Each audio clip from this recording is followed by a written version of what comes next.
The book of 1 Corinthians, King James Version, chapter 12. Now concerning spiritual gifts, brethren, I would not have you ignorant. Ye know that you were Gentiles, carried away unto these dumb idols, even as you were led. Wherefore I give you to understand, that no man speaking by the Spirit of God calleth Jesus accursed, and that no man can say that Jesus is the Lord, but by the Holy Ghost. Now there are diversities of gifts, but the same Spirit.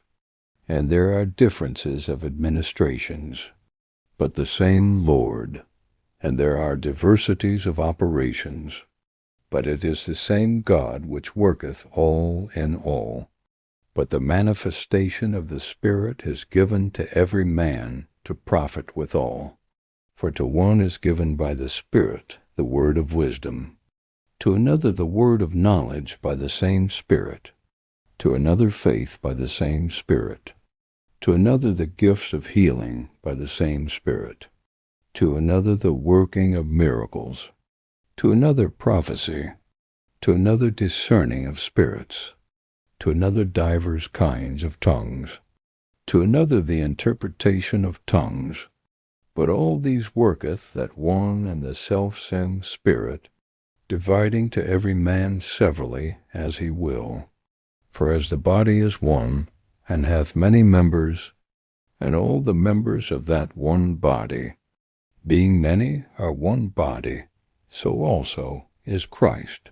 For by one Spirit are we all baptized into one body, whether we be Jews or Gentiles, whether we be bond or free, and have been all made to drink into one Spirit.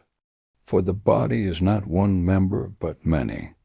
If the foot shall say, Because I am not the hand, I am not of the body, is it therefore not of the body? And if the ear shall say, Because I am not the eye, I am not of the body, is it therefore not of the body? If the whole body were an eye, where were the hearing? If the whole were hearing, where were the smelling? But now hath God set the members every one of them in the body, as it hath pleased him. And if they were all one member, where were the body? But now are they many members, yet but one body. And the eye cannot say unto the hand, I have no need of thee, nor again the head to the feet, I have no need of you. Nay, much more those members of the body, which seem to be more feeble, are necessary, and those members of the body, which we think to be less honorable, upon these we bestow more abundant honor, and our uncomely parts have more abundant comeliness.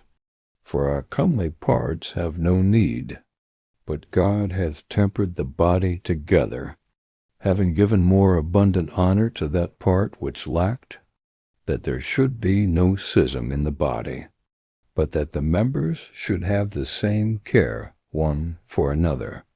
And whether one member suffer, all the members suffer with it, or one member be honored, all the members rejoice with it. Now they are the body of Christ, and members in particular.